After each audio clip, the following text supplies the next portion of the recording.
Hi, it's Craig Metrowich for VideoCelebrityNews.com, and I've got Clinton Barnard with me from, what's your business called? Skin Trade Tattoos. Skin Trade Tattoos. This guy's highly talented. For those who didn't see the live intro early on, you can go and see that at facebook.com/Metrowich, Metrowich. You know, I've been spelling it my whole life. Metrowich. My poor daughter, she's going to have to spell it her whole life. Right, in part of the intro, what's awesome is the fact that we are sitting next to a highly talented tattoo artist. All right, and he looks the real deal. I must tell you, you do look the part. We were saying earlier on is, if this poor guy has to go to an airport check-in, I mean, if you go on a honeymoon, right, I believe you've got a girlfriend, if you go take on a honeymoon, you realize you're going to have to put an hour aside just to go through the security, you know? Well, beep, try again, beep, try again. And listen, we've got basically, the relationship-wise, I've also got metal. Okay, can I tell everybody where it is? Okay, I'll share. All right, I had a skull tumor removed, and in that, I was telling Clinton earlier on, I've literally got a hole in my head, explains my personality. Finally, I've got a hole in my head. And I've got titanium over here, titanium plate in my head.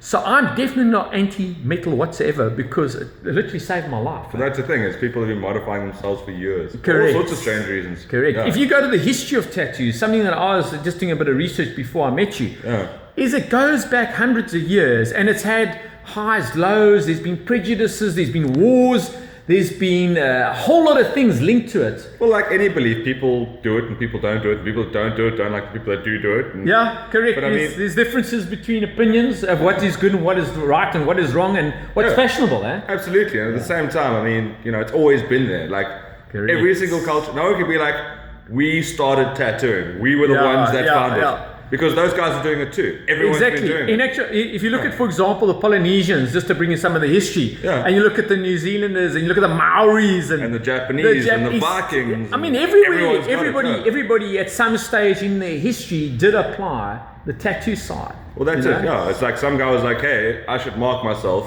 and picked something up and marked it, and then spent the rest of his life trying to rub it away, realizing that it's not going to happen.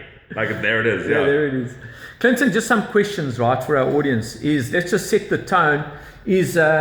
How young were you when you got into the trade? I was 18, bordering on 19. Yeah. Which seems very young, and it is. It is. Yeah, and I was 18, bordering on 19, and I was still a child. I was very young. Because I know you said at about 13 years old, he decided this is what he wants to do. But obviously, being 13 was very young. Then to try and get into it at a professional level, even at 18, 19, that's still young, eh? Well, the thing is, I'd had like 5 to 10 years prep. I mean, to put it to you this way, I decided I wanted to be a tattoo artist when I was like 9 years old, which sounds crazy, and it is. What did your parents think about that? How did you announce it? Did you write? Hang on, I can see how you announced it. Did you write in your on your bedroom like a picture, or how did you announce it to them? I just turned to my mom. Look, basically it's her fault, so she can't really say anything. Mom, it's your fault. Okay. Well, she bought me a tattoo magazine. She's like, look at this, because I was always looking at art. Hey, I get it. I was buying every single art book I could get my hands on when I was a kid, because I just wanted to draw stuff and I needed inspiration. I needed reference. Right. And my mom was like, here's a tattoo magazine. Did you have Marvel comics at all? Did you love comics at all? Dude. Did it appeal to you? I still love comics. My house is the mecca of comic books. I've got so many. Don't tell us you got those. Like in the States, comics is huge. So is tattooing, by the way. It's huge, okay? And the guys pay big bucks for some of those editions. So hopefully people are going to pay big bucks for your specialized, unique tattoos, eh? Oh, we can hope, yeah. Why not? Maybe a signature will make the difference. I don't know. It can make the difference. Listen, share with us also your, where can people see some of your work? Because I've seen some of your work and you truly are talented. Where can they see your work? You can see my work on skintrade.co.za, which is .com. I think it's .com. You can check it on Facebook. Skin Trade Tattoos on Facebook, Skin Trade CPT on Facebook. And just Google. I mean, I Googled, right? What I did is I thought, okay, let me just test this out to see what images come up. So I went, I Googled your name and surname, and I put it under images, and I just saw some brilliant artistic work. Well, that's it. Everything's Googleable. If it's on Facebook, you can Google it. I'm also on Instagram a lot. It's Clint Tattoo. Yeah. At Clint Tattoo. I think that's how it works. I'm not sure. I'm still learning Instagram. But yeah, like I post my work as much as possible, like wherever I can. So yeah. Let's talk about the psychology and the benefits of some of your clients. Because me being a business coach and an inspirational speaker, I always want to bring back, how does the creativity of a tattoo artist, one, impact people? I mean, how does it impact them emotionally? Give us an example. Craig, people leave you. How do they leave you? Well, the thing is, you need to understand firstly, you're getting a tattoo, it hurts. It's not There's a bit of painless. pain in it. Yeah, it's not painless. So you've made a conscious decision to hurt yourself on purpose. So let's start there. So whatever you Listen, I've been doing that my whole life, man. I'm 52 years old, and as an entrepreneur, you know how many times I've hurt myself on purpose by trying a project, and then it's a massive, huge monster failure, but you learn from that. No, absolutely. You know? So I love that. That is such a cool analogy, is that there's lessons to be learned from the journey of life, and by you doing a tattoo on somebody, it might remind them of a low or a huge high. Well, that's the thing. Is you're going to do it. You're going to do it for a really good reason. Because there's some pain in it. So yeah, I've dealt with people. I think if I was to try point out a favorite moment in time for me, I remember a 96-year-old woman coming into my tattoo shop. What? 96? Yeah, I love it. I was hey, tell us. You got to tell us this. I want to know this. I was like, why are you here? Yeah, wrong address. What do you want? And she was like, her husband had just died. Okay. So I was like, I'm terribly sorry about that, because that's the type of person I am. Yeah. And she's like, no, don't worry about it. His whole issue was she couldn't get a tattoo. I'm with you. So she got her first tattoo, which was a butterfly about the size of a 50-cent coin. Don't tell us where it is, though, in case somebody knows it. She was 96 when I was 18. If she's still alive, she's fine for us telling us about this. It's fine. Yeah, and we got a little butterfly about 2-3 centimeters big, and next thing I know, she wanted more and more and more and more and more. And I sat tattooing this 96-year-old woman because she wasn't allowed to get tattooed. Right. And to me, that was huge, because it was like, everyone's trying to stop you from doing stuff, and all you want to do is stuff, and you should just do it. Well, look, let's actually nail that point. There's something that's I want to bring across as well. I'm very anti people that are racist. If you're a racist, sorry, man, take your issues somewhere else. If you've traveled the world like I have, right? People are people. It's only politicians that create the divide between us. And the politicians, seriously, I hope they watch video celebrity news, because they need to get their act together and create jobs for us. They need to actually bring us closer together. And yes, just before elections, do your electioneering, but the rest of the time, do your jobs and create an environment where people can thrive together, where entrepreneurs like a guy like this, like Clinton, can thrive and be successful. Well, that's instead of having prejudice and things that take us apart. I mean, it freaks me out that, this guy could be my son, okay? But old, and then, I'm 52. Okay, how old are you again? 33, right? So the point is this, what if he was my son? What, am I not going to love the oak? And you need to think about that. It's the same with religion. I tell people, don't discuss religion with me, because frankly, you're going to just try and discuss things that might separate us. If you want to discuss religion to bring us together as a human race, I'm all for that. And I've interviewed a pastor, by the way. No, that's awesome. Yeah, and I even interviewed a political analyst, but they wanted to bring us closer together. So that's why I did it. The thing for me is, people have their beliefs, and that's cool, and that's theirs, and I'm not taking anything away from them. If you want to be whatever you want to be, that's fine. Do it. So if I walked in and I said, listen, I want a tattoo, I want to be I want to be the clone of Batman. You'd say, the clone of Batman. Well, it might be difficult, though. That's body armor, but I'm sure we can figure something out. You can do the rest. Yeah, I'd definitely give you a Batman tattoo. Would you like to try that, Look, like I said earlier, dude, I'm a huge comic fan. I've been reading comics my entire life. Right. So, Batman, I'm in. Hang on, let's go with the next question. So, your inspiration at this stage, right? Yeah. So, how do you get inspired? I get inspired by meeting people like you, because you make a difference to my life. I learn something from every interview. I think every client of mine gives me something that makes me think and makes me work. And, there's always a story behind the story. The thing is, people come in, they go, I want a rose tattoo. And everyone goes, rose tattoo. Here we go. We've done like again, 5,000 of those. Why do you want that one? Yeah. And then you go, why do you want a rose tattoo? And they go, well, my middle name's Rose, and my mother died last week, and she always called me Rose, and that's why I want a rose. And then you're like, okay, cool, that's very awesome. It makes sense. That's very awesome. So how can I take that thought and put it into this tattoo and make it yours? And that inspires me. When people come and they're like, they've really done their homework and they really want this because it means so much to them. Yeah. And I think that's really cool. Like, that's what I want to do. I want to change lives. So you know something, I get this now because I'll give you an example. My daughter, she's quite creative. So she's quite artistic. She will draw things for me. I've got a cupboard, which is like an admin cupboard. Yeah. As God's my witness always, and the universe, it is full, the whole side. Looks a bit shoddy, I mean, it looks a bit of a mess. But to me, that is a thrill to see her artistic flair in her small way. And it's the same thing. If I can understand now why somebody would want to have a tattoo, because for them, the symbolism of how special that time is in their life, they can reflect on it. Well, that's the thing, you know, things happen. People die, people are born. There's always things. Exciting events. Oh, there's always things that are happening, you know, and it's nice to just put a pin into history and go, okay, cool, this happened then. Yes. And this is there to remind me of that. So every time I look at my arm, I'm like, yeah, my gran or my mom. Right.